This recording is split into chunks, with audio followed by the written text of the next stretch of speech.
अभिक्रिया, elimination reaction. Reaction mechanism के इस क्लास में आज आप पढ़ने जा रहे हैं एलिमिनेशन रिएक्शन, विलोपन अभिक्रिया। जैसा कि नाम से यह स्पष्ट है कि यहाँ पर एटम और ग्रुप का लोप हो जाए, यानी दो लगातार कार्बन एटम से एटम और ग्रुप के लोप होने से यहाँ पर पाई बॉन्ड का निर्माण होता है। तो थोड़ा इसको हम रिएक्शन बेसिस पर समझा रहे हैं, ध्यान दीजिए। विलोपन अभिक्रिया जो आप सभी स्टूडेंट पढ़ चुके हैं, जैसे थोड़ा सा ध्यान दिया जाए इस रिएक्शन पर, इस रिएक्शन पर ध्यान दिया जाए। ये जो रिएक्शन आप देख पा रहे हैं ये योगशील अभिक्रिया है, और इस रिएक्शन में इथीन का ये पाई बॉन्ड टूटा, दो सिग्मा बॉन्ड आया और दोनों पर Cl जुड़कर रह गया। तो ये एक योगशील अभिक्रिया है, और हम आज योगशील अभिक्रिया का बात नहीं करने जा रहे हैं। आज हम इसके जस्ट विपरीत विलोपन अभिक्रिया का, जिसमें देखा जा सकता है कि दो लगातार कार्बन से ये H और Cl इस KOH अल्कोहलिक के प्रेजेंस में लुप्त हो जा रहे हैं, लोप हो जा रहा है इनका। यहां से H OH से मिलकर H2O, Cl K से मिलकर KCl। जब ऐसा होगा तो सोचिए दो सिग्मा बॉन्ड इसी तरह खाली हो जाएगा, और ये दो सिग्मा बॉन्ड मिलकर पाई बॉन्ड। तो क्या आपको नहीं लग रहा है कि इसमें कोई चीज आ रहा है तो जुट ही जा रहा है, योग ही हो जा रहा है, लेकिन इसमें कोई एटम और ग्रुप केवल गायब हो जा रहा है। कोई एटम और ग्रुप का लगातार दो कार्बन से लोप होना विलोपन अभिक्रिया।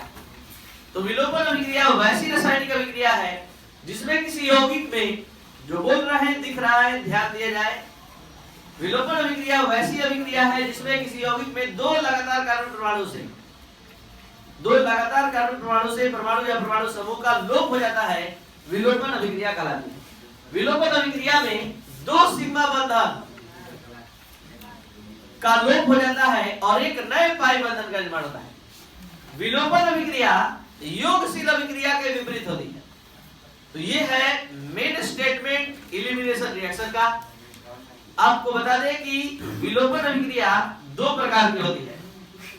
पहला E1 रिएक्शन और दूसरा E2 रिएक्शन। E1 और E2 में 1 और 2 का क्या मतलब है?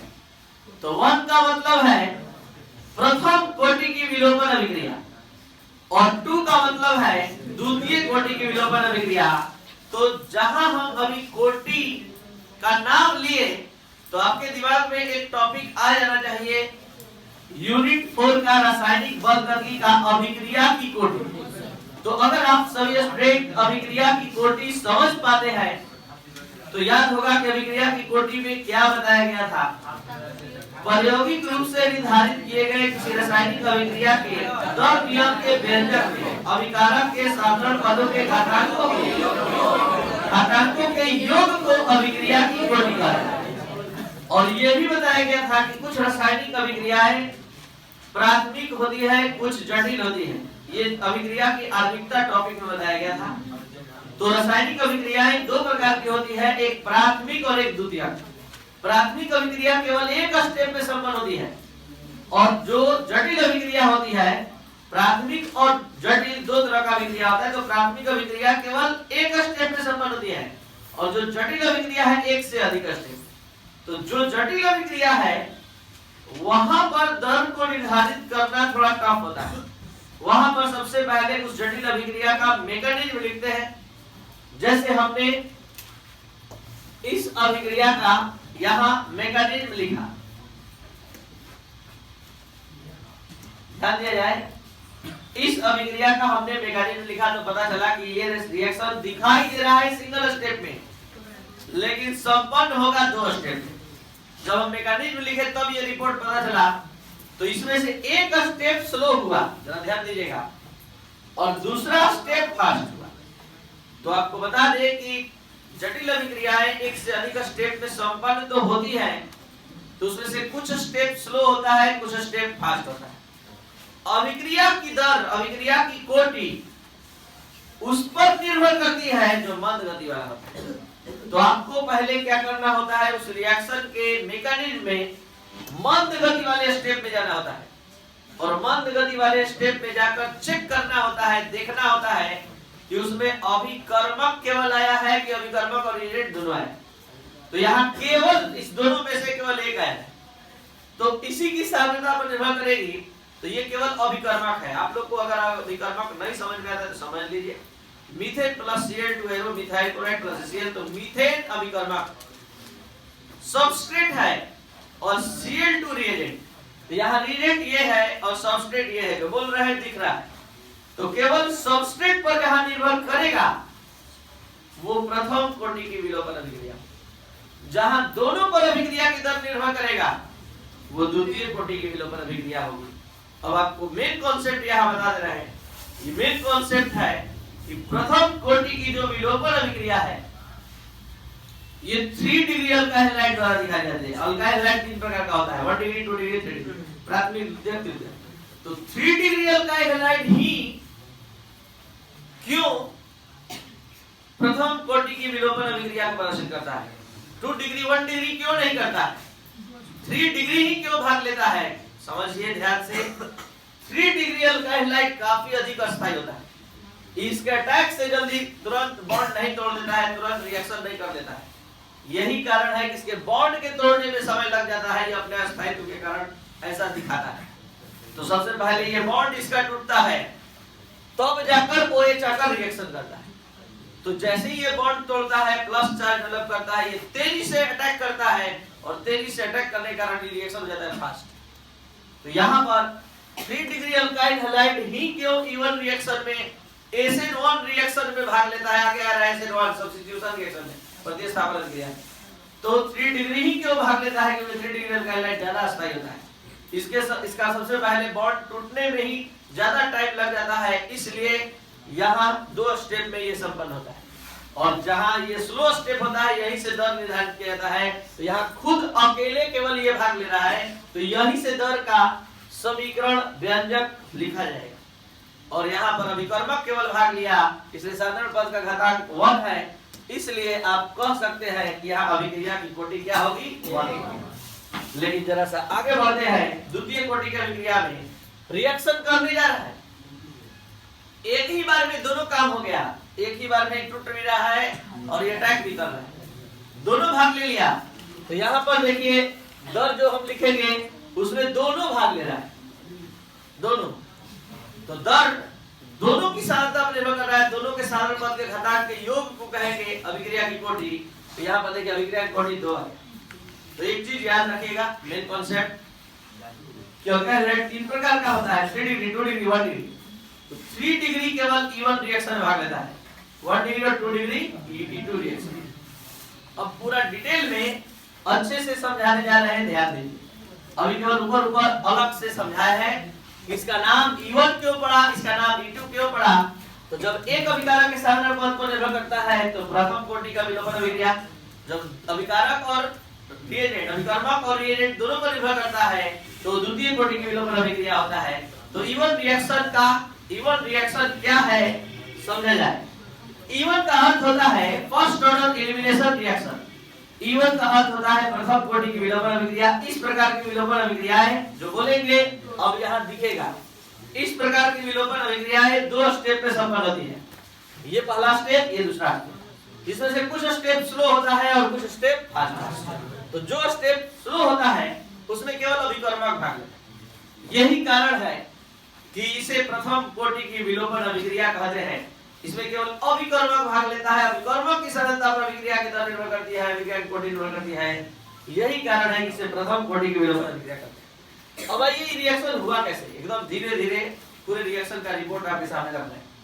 यहाँ से ये Cl और यहाँ का H हटता है, तो ये 2 Cl और H हटेगा तो 2 सिग्मा बॉन्ड खाली होगा। ये 2 सिग्मा बॉन्ड तो Cl K से मिलकर और H OH से मिलकर KCl2O, तो 2 सिग्मा बॉन्ड खाली हो गया।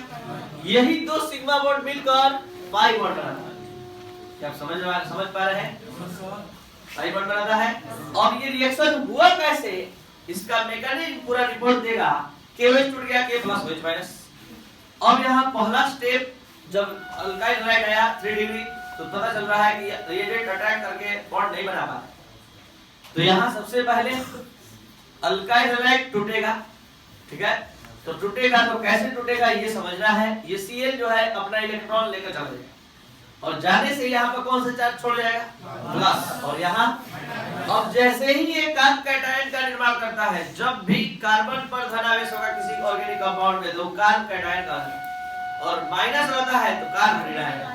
तो यहाँ कार्ब कैटायन का निर्माण जैसे ही हुआ, ये तुरंत OH माइनस इस पर अटैक कर देता है, और ये देखिए ये प्लस है, ध्यान दीजिएगा, ये यही वाला उठा के लाया है, ठीक है। ये जो लास्ट फर्स्ट स्टेप में यहाँ पर है, और यहाँ पर देखिए अब OH माइनस आ गया अटैक करने, और अटैक काफी तेजी से करता है, स्पीड हो गया फास्ट, रिएक्शन हो गया फास्ट। अब यहाँ पर कैसे कैसे ये बन रहा है इसका पूरा डिटेल दे रहे हैं। ये इलेक्ट्रॉन खींचेगा तो बोलिए क्या होगा, यहाँ पर माइनस चार्ज आ जाएगा, ये आपके समझने के लिए लिख रहा है, और इस पर क्या रहेगा, ये H प्लस और OH माइनस मिलकर, और थोड़ा देर के लिए इसको छोड़िए, यहाँ पर केवल इतना पर देखिए, ये माइनस है और इस पर क्या है, प्लस है। तो आप लोग को प्लस माइनस सामने दिखता है तो एटम के बीच बॉन्ड बनाने आता है, नहीं आता है तो सीखिए, एक माइनस यहाँ एक इलेक्ट्रॉन हटेगा तो माइनस हट जाएगा, ठीक है, हट गया, और उसी एक इलेक्ट्रॉन को हम यहाँ दे दिए तो माइनस आ गया, तो प्लस माइनस ये पूरा कैंसिल,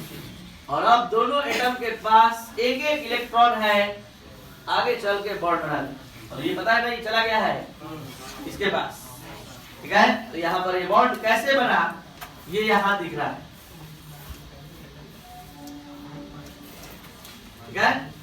तो इस तरह से हमें ये पता चला कि अभिक्रिया 2 स्टेप में तो संपन्न हुई, लेकिन दर केवल एक स्टेप पर निर्भर किया, और वो स्टेप स्लो है और उसमें केवल अभिकर्मक भाग ले रहा है, इसलिए हमने अभिक्रिया की दर लिखा तो केवल सबस्ट्रेट भाग लिया, और या ऑर्डर ऑफ रिएक्शन का मान क्या हुआ 1। अब आइए इसी के तर्ज पर T2 रिएक्शन, T2 का अर्थ है द्वितीय कोटि की विलोपन अभिक्रिया। यहाँ पर द्वितीय कोटि की विलोपन अभिक्रिया इसलिए बोला जा रहा है क्योंकि अभिकर्मक और रिएजेंट दोनों पर निर्भर करेगा, और इस प्रकार की विलोपन अभिक्रिया में केवल एक स्टेप में अभिक्रिया संपन्न होती है, जो दर निर्धारक होती है, जो काफी मद गति वाली होती है, इसलिए अभिक्रिया की दर दोनों की सांद्रता पर निर्भर करती है।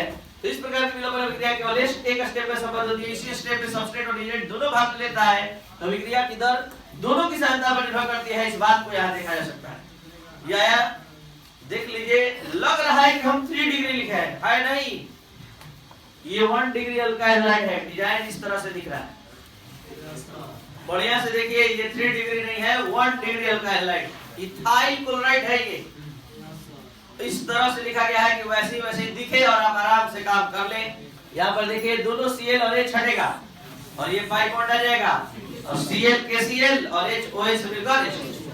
अब देखिए KOH टूट गया, K प्लस OH माइनस, यहीं पर एक ही सिंगल स्टेप में दोनों भाग लेगा, ये बॉन्ड टूटेगा भी और बॉन्ड बनेगा भी। यहाँ पर देखिए इलेक्ट्रॉन लेकर चला गया, इस पर कौन सा चल जाएगा, और ये इलेक्ट्रॉन यहाँ खींच लेगा तो क्या आएगा, अभी तुरंत पता है, अभी तुरंत कि यहाँ पर माइनस और यहाँ प्लस रहता है तो बॉन्ड कैसे बनता है, ये बन गया। अब समझना क्या है कि यही स्लो स्टेप है, यही दर निर्धारक स्टेप है, और यही दोनों भाग ले रहा है, दोनों भाग ले रहा है तो दर में दोनों उठकर चला गया,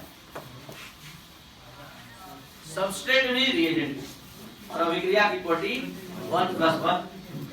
इसी कारण से इस प्रकार की विलोपन अभिक्रिया को द्वितीय कोटि की विलोपन अभिक्रिया। ये था आपका आज का क्लास जो समाप्त हुआ। पिछले लेक्चर में योगशील अभिक्रिया पढ़ाया गया था। वीडियो अपलोड करने का टाइमिंग वही है 6:30 से 7:30, लेकिन 7:30 बजे के बाद वीडियो प्राइवेट हो जाएगा, इस बात को नजरअंदाज मत करिएगा। अगर दोबारा इसको देखना हो, समझना हो तो आप 7:30 बजे तक एक्टिव रहिए।